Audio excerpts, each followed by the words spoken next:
میں کچھ دوستوں کے ساتھ ہم لوگ مری گئے. تو مری دو ایک دن ہم رہے کسی چھوٹے سے ہوٹل میں.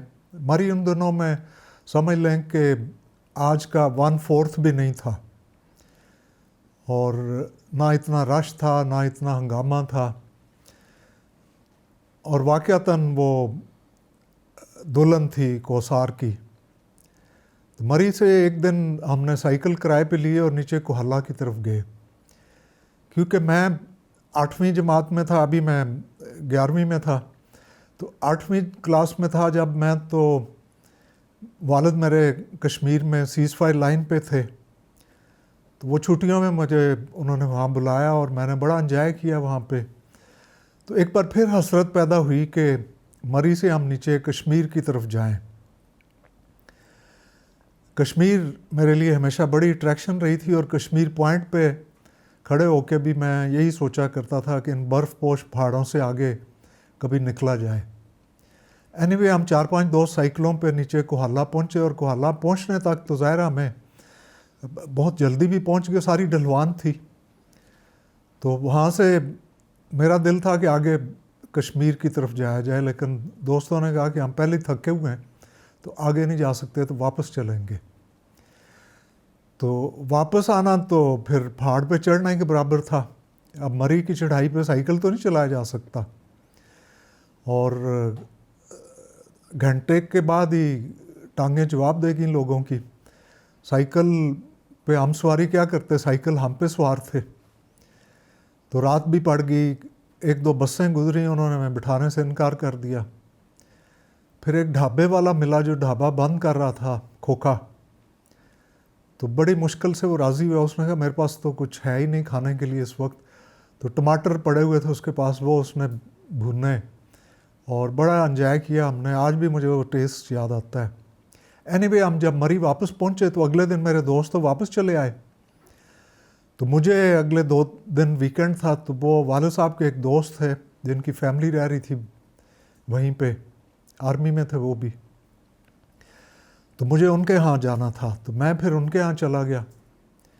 وہاں پہ رات کو ریڈیو پہ خبریں سنی, تو پہلی بار میں نے صدائے کشمیر سنا, اور بڑی کلیئر آواز آ رہی تھی, اور وہ بتا رہا تھا کہ کشمیری مجاہدین نے فلانی جگہ پہ حملہ کیا, فلانی پوسٹ پہ قبضہ کر لیا, فلانی جگہ پہ انہوں نے انڈین آرمی کی گاڑی اڑا دی. تو میں پوری رات سو نہ سکا. تو میں نے کہا میں یہاں کیوں بیٹھا ہوا ہوں, اگر کشمیری مجاہدین یہ کام کر رہے ہیں تو مجھے بھی ادھر جانا چاہیے. تو ان کا بیٹا جو تھا والد صاحب کے دوست کا, مشہود نام تھا اس کا. اور یہ کیا اتفاق کی بات ہے کہ یہ مشہود وہی تھا جو بعد میں جنرل ضیاء کے طیارے میں کا پائلٹ تھا, اور اسی طیارے میں وہ شہید بھی ہوا.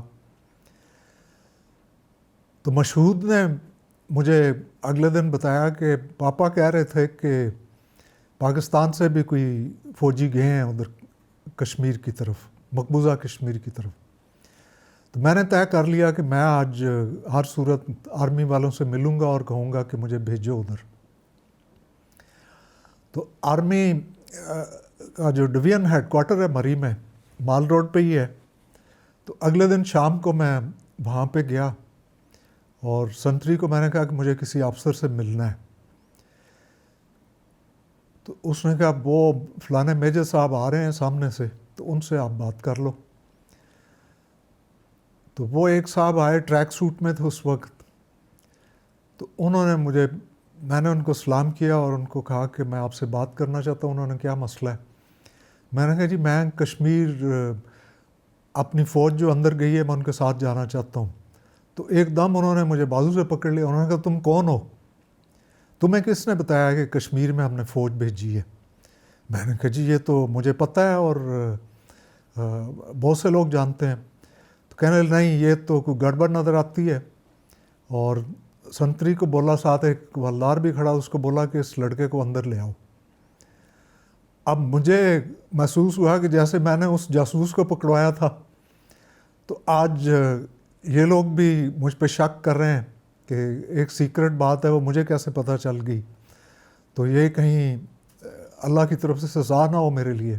اینی وے مجھے اندر لے گئے وہ آفس میں, اور ادھر جا کے تو انہوں نے بڑا سختی سے مجھے پوچھا تھا کہ تمہیں کس نے بتایا کہ پاکستان آرمی مقبوضہ کشمیر میں داخل ہوئی ہے. میں نے کہا یہ تو بہت سارے لوگوں کو پتہ ہے.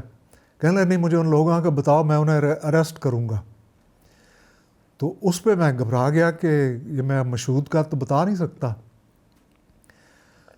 تو پھر میں انہوں نے کہا کہ میں نے کل رات صدائے کشمیر ریڈیو پہ سنا ہے, اور جب یہ ریڈیو پہ چیز آ رہی ہے تو پھر ساری دنیا کو پتہ ہے. اس پہ تھوڑے سے وہ نرم پڑ گئے. تو انہوں نے مجھے پھر پوچھا کہ تم پڑھ رہے ہو فرسٹ ایئر میں, سیکنڈ ایئر میں پڑھ رہے ہو, تو تم ابھی کیوں جانا چاہتے ہو؟ میں نے کہا میں چاہتا ہوں کشمیر کے جہاد میں حصہ لوں. کشمیر کو آزاد کرانا فوج کا کام نہیں ہے صرف, وہ تو جب تک عوام اور فوج مل کے نہیں اسٹرگل کریں گے کشمیر آزاد کیسے ہو سکتا ہے. تو انہوں نے مجھے کہا کہ یہ جنگ جو ہے یہ تو کچھ دنوں میں ختم ہو جائے گی, تو پھر تم فوج میں سپاہی رہو گے. میں نے کہا مجھے سپاہی رہنا بھی منظور ہے, لیکن آج مجھے آپ ہر صورت اندر بھیجیں. اس نے کہا اس کے لیے تو ٹریننگ کرنی ہوگی. تو میں نے کہا میں ٹریننگ بھی کر لوں گا. اور کہنے لگے کہ وہ تو اب تم فوجی تو ہو نہیں, تمہیں تو ہم ایک کولی کی صورت میں, مزدور کی صورت میں ہی لے جا سکتے ہیں. میں نے کہا بالکل میں تیار ہوں کہ مجاہدین جو اندر گئے ہیں میں ان کا سامان اٹھا کے ان کے ساتھ جاؤں گا. تو اینی وے پھر وہ تھوڑے سے پگھل گئے اور انہوں نے مجھے بیٹا بوٹا کہنا شروع کر دیا. تو انہوں نے کہا کہ یہ کام بہت جلدی ختم ہو جائے گا, تو تم ایف اے کر لو, 12 پڑھ لو, اس کے بعد تم آرمی میں اپلائی کرنا اور آفیسر بن کے تم کشمیر جانا. تو بہرحال مجھے افسوس ہی رہا اس چیز کا. اور بعد میں جب مجھے کچھ مزید اس بارے میں علم ہوا تو وہ مجھے لگا کہ قسمت بعض اوقات کیسے انسان کو چھو کے نکل جاتی ہے. کہ یہ جو کشمیر کا آپریشن تھا, جبرالٹر فورس جسے ہم کہتے ہیں, جبرالٹر فورس کوئی 8-10 ہزار لوگ اندر گئے تھے کشمیر میں, اور ان میں آدھے یا ان سے کچھ کم تو مزدور تھے جنہوں نے سامان وان اٹھایا ہوا تھا, راشن اٹھایا ہوا تھا. اور یہ دستے ہمارے ان میں سے کچھ بہادر لوگ جو ہیں سری نگر کے ارد گرد تک پہنچ گئے تھے. تو لیکن بعد میں مجھے پتہ چلا کہ اس کے جو جنرل اختر ملک کا یہ پروگرام تھا, جو انہوں نے آرمی کے CNC جو اس وقت تھے موسیٰ خان, ان کی مرضی کے خلاف شروع کیا تھا.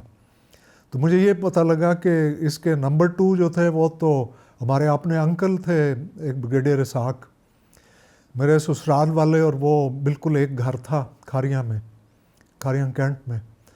تو بعد میں پھر انکل اسحاق سے میں نے یہ سارا واقعہ بھی سنا کیسے ہوا.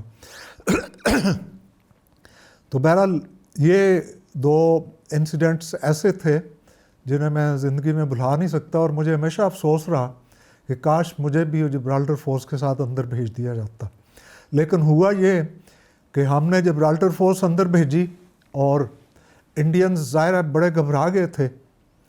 یہ تو ان کے حق میں ہوا کہ کشمیری اس وقت کھڑے نہیں ہوئے, اور یہ ہماری غلطی تھی کہ ہم نے تیاری نہیں کی تھی, کشمیریوں کو پریپیئر نہیں کیا تھا اس کام کے لیے کہ ہم اپنی فوج اندر بھیج رہے ہیں تو تم ان کے ساتھ اٹھ کے تو گوریلا وارفیئر میں شامل ہو جانا.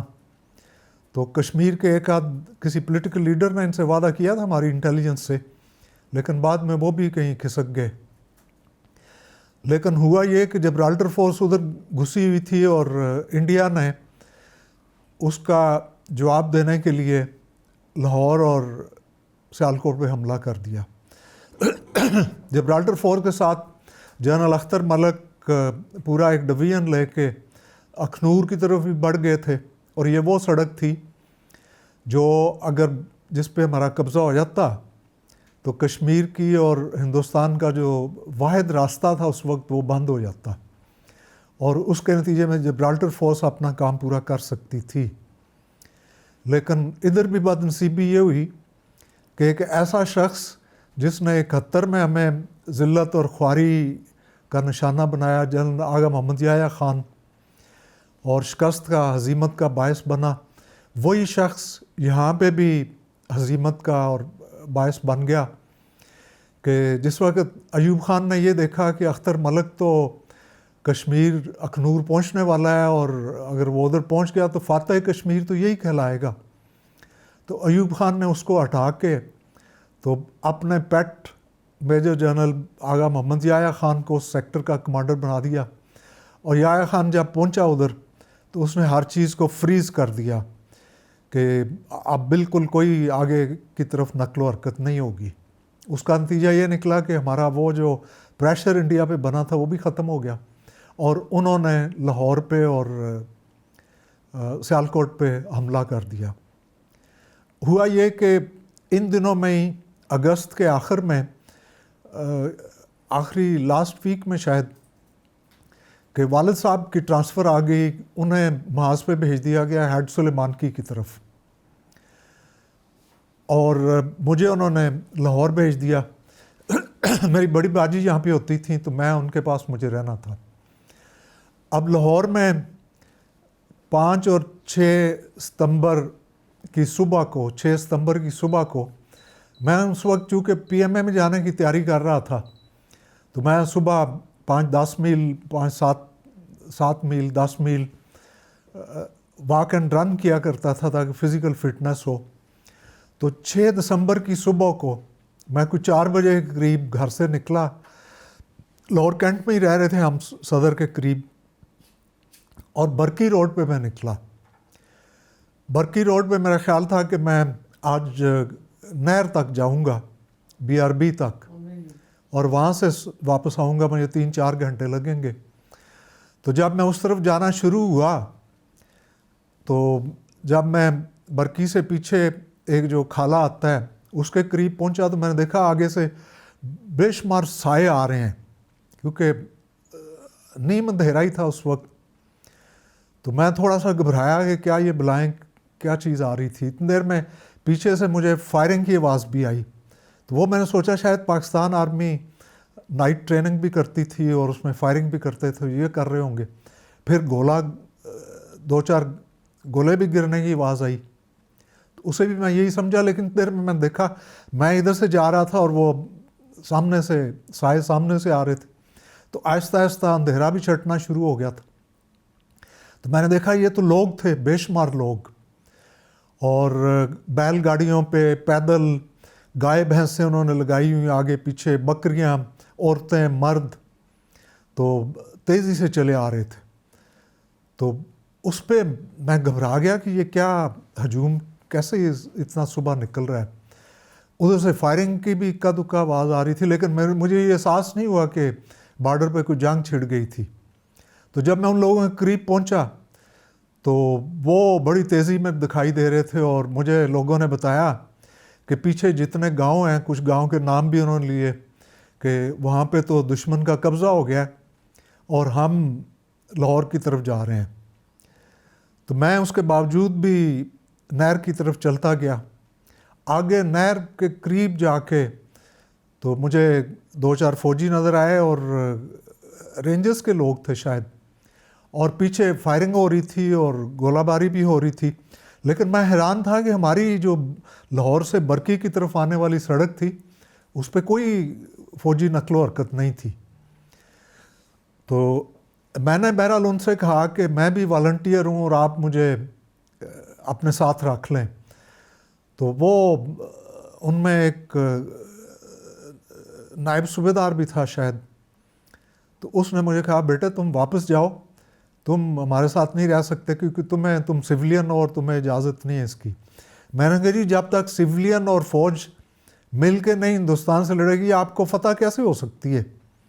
تو کہنے لگے نہیں تم جاؤ نکلو ادھر سے، ورنہ کوئی اور گڑبڑ ہو جائے گی، تمہیں کوئی پکڑ لے گا کہ انٹیلیجنس والا۔ خیر میں ادھر سے واپس آیا۔ واپسی پہ میں نے ایک خاتون کی مدد بھی کی، اس کی بکری نے بچہ دیا ہوا تھا لیلا، اور وہ گر رہا تھا، ساتھ اس نے ایک بچہ اٹھایا ہوا تھا، اور وہ تنہا سی مجھے لگی۔ تو شاید اس کی فیملی آگے نکل گئی تھی یا پیچھے رہ گئے تھے۔ تو میں نے پھر اس کی مدد کی، میں نے اس کو بیٹا کہا یہ مجھے پکڑا دو، تو کہنے لگی نہیں تم اس کو اٹھا لو۔ تو میں نے اس کو اٹھایا کچھ دیر کے لیے، تو وہ بھی رو بھی رہی تھی، پریشان بھی تھی۔ تو میں نے اس طرح لوگوں کو آتے دیکھا بارڈر سے، لیکن اپنی طرف اب ہم صدر کی طرف جا رہے ہیں اور 6:30-7 بجے کے قریب میں نے دیکھا کہ پہلے جو ٹروپس تھے، فوجی گاڑیاں چند ایک تھیں، وہ مڑی ہیں، صدر سے نکلی ہیں، اور لوگوں نے نعرے وارے مارنے شروع کر دیے. جو ادھر سے بھی مہاجرین جا رہے تھے وہ بھی، اور صدر بازار میں بھی لوگ اکٹھے ہوئے تھے اور پاک فوج زندہ باد کے نعرے مار رہے تھے. فوجی بھی نعرہ تکبیر اور نعرے مارتے ہوئے تو اس طرف آ رہے تھے. لیکن یہ بڑی حیرانی کی بات تھی کہ بارڈر پہ جنگ چھڑی ہوئی تھی اور یہ سڑک ہماری پوری خالی تھی، جو کہ لائن آف کمیونیکیشن تھی اس وقت اس سیکٹر کی. واگا تو اس سے خیر آگے کی طرف تھا. بعد میں ہم میجر جنرل تجمل حسین ملک، جنہوں نے واگا پہ لڑائی لڑی تھی، وہ اور میں اکٹھے سائیوال جیل میں رہے، تو انہیں میں نے یہ واقعہ سنایا. تو وہ کہنے لگے ایسا ہی ہوا یہ کہ 5 دسمبر کو ہم لوگ بڑے بے چین تھے کہ خبریں آ رہی تھی کہ انڈین آرمی جو ہے وہ اکٹھی ہو رہی ہے، سامنے والے علاقوں میں موومنٹ کر رہے ہیں. تو وہ کہنے لگے، میں نے دن کو کمانڈر کو، بریگیڈ کمانڈر کو فون پہ بھی کہا، پھر میں انہیں ملا بھی جا کے، اور انہیں میں نے کہا کہ خبریں تو یہ ہیں، اپنی خبریں بھی یہ ہیں کہ انڈین فوج جو ہے وہ اپنی چامنیوں سے نکلی ہوئی ہے، تو ہمیں کیوں نہیں آپ بارڈر پہ جانے کی اجازت دے رہے؟ انہوں نے کہا نہیں، ہمیں اجازت نہیں ہے، ہم جنگ نہیں چھیڑنا چاہتے ان سے، تو ابھی رکے رہو. پھر جنرل تجمل نے مجھے بتایا کہ شام کو میں نے پھر رابطہ کیا اور میں نے انہیں کہا کہ ہمیں اب تو شام کو تو اب آگے جانے دو، کیونکہ آگے مورچے جو تھے بارڈر پہ، ایک تو BRBL پہ مورچے تھے، پھر اس سے آگے سرحد پہ جو مورچے تھے وہ گرا دیے گئے تھے. چونکہ 1964 میں جب رن آف کچھ میں پاکستان اور ہندوستان کی جنگ ہوئی، جس میں ہمارا پلہ الحمدللہ بھاری رہا تھا، تو جب اس میں سیز فائر ہوا، UNO بیچ میں آئی، تو فیصلہ ہوا تھا کہ جو سرحد پہ مورچے فی الحال بنائے گئے ہیں تازہ، وہ گرا دیے جائیں. تو جنرل تجمل نے مجھے بتایا کہ وہ مورچے تو ہم نے گرا دیے ہوئے تھے، تو میں زور لگا رہا تھا کہ ہمیں آگے جانے دو تاکہ ہم مورچوں کو بحال کریں، لیکن ہمیں اجازت نہ ملی. پھر وہ کہتے ہیں کہ رات کو کوئی 7 بجے کے قریب بریگیڈ کمانڈر نے مجھے کہا کہ اب تم تیاری کرو آگے جانے کے لیے، لیکن رات 12 بجے سے پہلے تم لوگوں نے آگے نہیں جانا. انہوں نے تو جانا تھا واگے کی طرف، برکی کی طرف نہیں جانا تھا. تو کہنے لگے اب مجھے یہ پریشانی تھی کہ 12 بجے سے پہلے نہ نکلنے کا کیا مطلب ہے.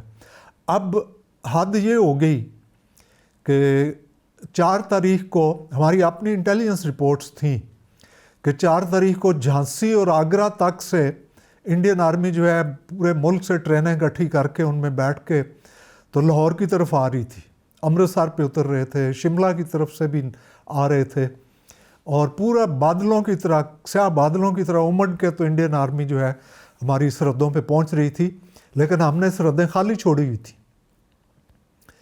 یہ سمجھ سے باہر ہے بات کہ ہم ایک طرف کشمیر کے اندر کمانڈوز بھیجے ہیں، ہم نے گوریلا فورس بھیجی ہوئی ہے، جبرالٹر فورس بھیجی ہوئی ہے، دوسری طرف ہم چھم جوڑیاں سے اخنور کی طرف بڑھ رہے ہیں، اور تیسری طرف انتہا یہ ہے کہ دشمن پورے سینٹرل انڈیا سے جتنی آرمی ہے اس کو لے کے اوپر لا رہا ہے، اور ہم چپ کر کے بیٹھے ہوئے ہیں ادھر، اور ہم انتظار کر رہے ہیں کہ رات کا یا اگلی صبح کا.